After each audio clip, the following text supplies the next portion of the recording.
அனைவருடைய மாலை வணக்கம். அதனால துணியெல்லாம் போட்டு ஒத்துழைக்க வரமாட்டேங்குது. அதே மாதிரி அனைவருக்கும் வணக்கம். எல்லாம் உள்ள இறைவனுடைய பரிபூர்ண அனுகிரகத்தினால இந்த உத்தரகோசமங்கைங்கிற இந்த ஊர்ல தரிசனம் பண்ணக்கூடிய பாக்கியத்தை உங்களுக்கு எல்லாருக்கும் இறைவன் கொடுத்துருக்காரு. அதுக்காக நான் முதல்ல இறைவனுக்கு நன்றி சொல்றேன். அடுத்தபடியா இது வந்து மிகப்பெரிய ஒரு பாக்கியம், கால கிடைக்காத ஒரு முக்கியமான ஒரு விஷயம். இந்த ஊர் வந்து உத்தரகோசமங்கை, உத்தரம்னா உபதேசம், கோசம்னா ரகசியம், மங்கைனா பார்வதி. பரமேஸ்வரன் பார்வதிக்கு பிரபமுதரத்தை ரகசியமாக உபதேசம் பண்ணதுனால உத்தரகோசமங்கை அப்பாவுக்காக ஏற்பட்ட காரண பெயர். அதற்கு அடுத்தபடியா நீங்க முதல்ல தரிசனம் பண்ண சுவாமி வந்து மங்களநாதர்னு பேரு. ராவணனுடைய மனைவி மண்டோதரி வந்து சிவபெருமான் காட்சி கொடுத்து கல்யாணம் பண்ணி வைக்கிறார். இந்த மங்கள காரியம் பண்ணினதுனால மங்களநாதருங்கிற பேரை ஈஸ்வரன் தனக்குத்தானே வச்சுக்கிறார்.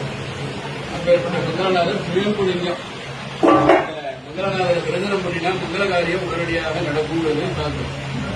அதுக்கப்புறமா அம்பாள் மங்களாம்பிகா உபதேசமாக அம்பாள் ரூபமாக காட்சி கொடுக்க நிச்சயப்படியில ரொம்ப விசேஷம், திருக்கல்யாணம் சிறப்பாக நடக்கும். அடுத்தபடியா நடராஜருக்கு தனியா ஒரு கோயில் இருக்கு அப்படின்னா சிதம்பரமும் உத்தரகோசமங்கையும் தவிர வேற எங்கேயுமே தனி கோயில் கிடையாது.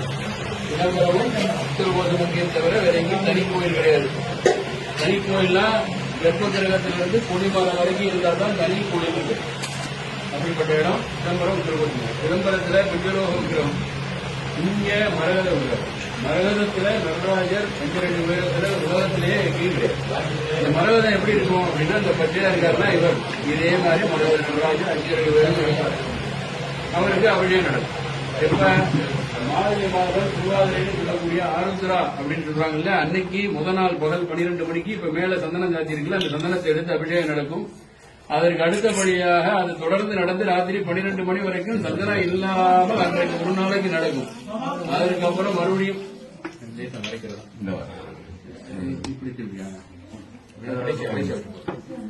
அதனால அதுக்கப்புறமா அந்த சந்தனத்தை எடுத்துட்டு மறுபடியும் வந்து தரிசனம் பண்றதுக்கு ராத்திரி வரைக்கும் அபிஷேகம் பார்க்கலாம். அதுக்கப்புறம் மறுபடியும் புது சந்தனம் சாத்தி தீபாராதனை ஆயிரும் அற்போதய காலத்துல. அதுக்கப்புறம் கதவை பூட்டிடுவோம். அபிஷேகம் கிடையாது, நித்தியப்படி பூஜை மட்டும்தான். அவருக்கு அபிஷேகம் இல்லைங்கிற காரணத்தினாலதான் இந்த மரகத லிங்கத்திற்கும் ஸ்படிக லிங்கத்திற்கும் நித்தியப்படியில அபிஷேகம் நடக்கிறது. இந்த அபிஷேகம் எப்படி நடக்கும் பொழுது பாத்தீங்கன்னா அன்னாபிஷேகம், மற்ற அபிஷேகம் நடக்கிறது காரணம் இந்த அன்னாபிஷேகம் நடக்கும். அன்னாபிஷேகம்ங்கிறது ஐப்பசி மாதம் பௌர்ணமியில தான் எல்லா கஷேத்திரத்திலையும் நடக்கும். இங்க வந்து நித்தியப்படிய அன்னாபிஷேகம் நடக்கும். இந்த அன்னாபிஷேகம் இவருக்கு செய்யற அன்னாபிஷேகம் சுவாமிக்கு செய்யறதாகவே ஒரு பெரிய சாஸ்திரம். ஏன் அப்படின்னா கைலாய நேரம்னு சொல்லக்கூடியது இந்த நேரம். கைலாய நேரம் அப்படின்னா மேல வந்து கைலாயத்துல ரிஷிகள், முனிவர்கள், சித்தர்கள், யோகிகள், ஞானிகள், மகான்கள், 33 கோடி தேவர்கள், 48,000 ரிஷிகள், இவா எல்லாரும் தரிசனம் பண்ணக்கூடிய நேரம் வந்து இன்னைக்கு ஒவ்வொரு நாளும் காட்சி கொடுப்பார் பகவான். ரிஷபாரூடராக பரமேஸ்வரன் பார்வதியும் இவ்வளவு பேருக்கும் காட்சி கொடுக்கக்கூடிய நேரம் கைலாயத்துல இந்த நேரம். அந்த நேரத்துல மாணிக்கவாசகர் முதல்ல தரிசனம் பண்றாரு. அதனாலதான் அந்த பக்கம் பாத்தீங்கன்னா உமா மகேஸ்வரர், மகேஸ்வரி, இந்த பக்கம் அந்த சைடுல பாத்தீங்கன்னா மாணிக்கவாசகர் அவ 2 பேருக்கும் காட்சி கொடுக்கிறார் இந்த அன்னாபிஷேகத்தை.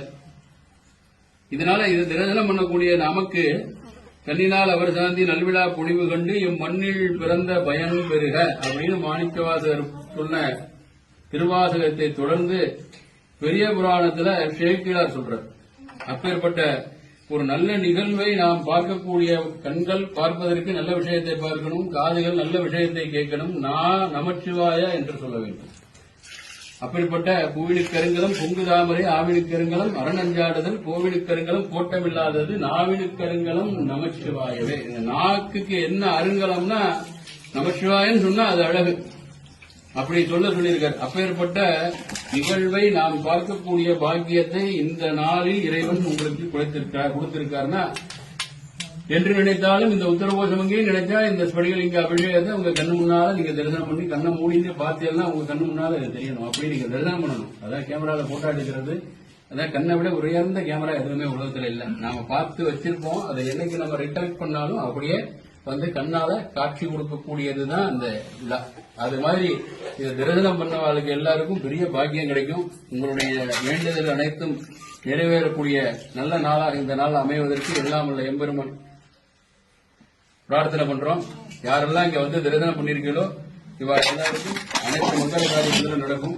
அதுக்கப்புறம் ஸ்படிகலிங்கம் அபிஷேகம் மாதிரியே இங்க சகசரலிங்கம் 1008 லிங்கம் இருக்கு. 1000 லிங்கம். அந்த சகசரலிங்கம், அதுக்கப்புறம் அங்க ஸ்தல விருட்சம் இளந்தபுரம், அதோட தொடர்ந்தாப்புல அந்த மரத்துக்கடியில வேதவியாசர், மாணிக்க வாசகர், காக்க புஜண்டர் அவெல்லாம் அங்க தபசு பண்ணிருக்கா. ரிஷிகளிலேயே மிகவும் முக்கியமான ஒரு ரிஷி, 18 சித்தர்களுக்கும் முந்தியவர். அப்பேற்பட்ட ரிஷிகள் தான். அவர் தான் வந்து நாடி ஜோதிடம் பாக்குறீங்க இல்லையா, அந்த நாடி ஜோதிடத்தினுடைய ஆரிஜினேட்டர், பிரசன்ட் பாத் ஃபியூச்சர்னு சொல்லக்கூடிய திருகாலமும் உணர்ந்தால் ஞானின்னு சொல்றார். அந்த 3 காலத்தையும் உணர்ந்து அவர் பண்ணி கொடுத்திருக்கார். அப்பேற்பட்ட புஜண்ட மகரிஷியினுடைய இங்கே தரிசனம் அது எல்லாத்தையும் தான் இப்ப காக்க புஜண்ட மகரிஷிக்கு அனுகிரகம். இதெல்லாம் தரிசனம் பண்ணலாம். தாழம்போத உத்தரவோத மங்கையில மட்டும் தரிசனத்துக்கு சுவாமிக்கு வச்சு அர்ச்சனை பண்ணிக்கலாம். தெரிஞ்சோ தெரியாமலோ முற்பிறவை காலங்களிலேயோ முன்னோர்கள் காலங்களிலேயோ சாபம் ஒன்று என்று நமக்கு இருக்குமையானால் அந்த சாபங்கள்லாம் விமோசனமாயிடும். அப்பேற்பட்ட மண் முந்தியோ மங்கை முந்தியோ அப்படின்னு சொல்லி கல்வெட்டுக்கணும், கல் தோன்றா மண் தோன்றா காலத்திற்கு முன் தோன்றிய மங்கையும் சொல்லி செப்பேடுகளும் இருக்கக்கூடிய முக்கியமான முதன்மையான சேத்திரம் இந்த எதங்க புராணத்தில் சொல்ல ஆரம்பிச்சாலே எல்லாம் முன்னால முதல்லன்னு முதல்ல ஆரம்பிக்கிறது. கோயில் எல்லாம் தான் அவெல்லாம் கட்டியிருக்கா. சுவாமியெல்லாம் யாரும் பண்ணதில்லை. உருவாக்கப்பட்டவை அப்படின்னு ஒண்ணு இருக்கு, உருவானவைன்னு ஒண்ணு இருக்கு. இதெல்லாம் உருவானவை, உருவாக்கப்பட்டவை எதுவுமே இல்லை. கோயில்லாம் தான் கட்டியிருக்கா அவெல்லாம். சுவாமி எல்லாம் அவளா உருவானது. அதனாலதான் இங்க சுயம்பு எல்லாருமே முதன்மை. இந்த கோயில்ல எல்லாமே முதன்மை. அப்பேற்பட்ட முதல் லோகத்துல ஏற்பட்ட முதல் கோயில் இந்த கோயிலாக பாவிக்கப்படுகிறது. அப்பேற்பட்ட இடம் மண் முந்தியோ மங்கை முந்தியோ அப்படின்னு கல்வெட்டுகளும் கல் தோன்றா மண் தோன்றா காலத்திற்கு முன் தோன்றிய மங்கை அப்படின்னு சொல்லி செப்பேடுகளும் குறிப்பிடக்கூடிய ஒரு இடம் இந்த ஊரு. இந்த தரிசனம் உங்களுக்கு பல நன்மைகளை அளிக்கக்கூடியதாக அமைய வேண்டி எல்லாம் உள்ள எம்பெருமான பிரார்த்திக்கிறோம். ஸ்ரீகாந்த சுகிரோபவன்யோதவன சந்தேந்திர நஞ்சாதேக பிராச்சீனம் புரோமோகியர்த்திய கருணா அலேஷா ஜலாகிரமம் சர்வாதிகுரும் மனோத்தியபுஷம் அந்த ஸ்மிதாலங்கிருதம் சின்முத்ராங்கிரமுத்ரபாணிநலினம் சித்தே சிவம் குருபகே குரு பிரம்மா குரு விஷ்ணு குரு தேவோ மகேஸ்வரः குரு சாட்சாத் பரபிரம்மா தஸ்மை ஸ்ரீகுரவே நமः. ஓம் நமஸ்தேஸ்து பகவன் விஸ்வேஸ்வராய மகாதேவாய பிரியம்பகாய திரிபுராந்தகாய திரிகாலாட்சிகாலாய காலாட்சி ருத்ராய நீலகண்டாய மிருத்யுஞ்சயாய சர்வேபுராய சதாசிவாய ஸ்ரீமன்மகாதேவாய நமோ நமः.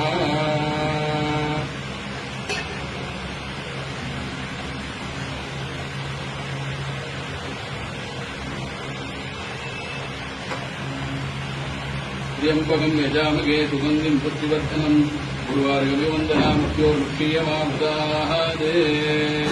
त्र्यंबकं यजामहे सुगन्धिं पुष्टिवर्धनं गुरुवार्गमिवन्दनामुख्योर्मुक्षीयमाभृताहादे. त्र्यंबकं यजामहे सुगन्धिं पुष्टिवर्धनं गुरुवार्गमिवन्दनामुख्योर्मुक्षीयमाभृताहादे. त्र्यंबकमुक्तये नमो नमः.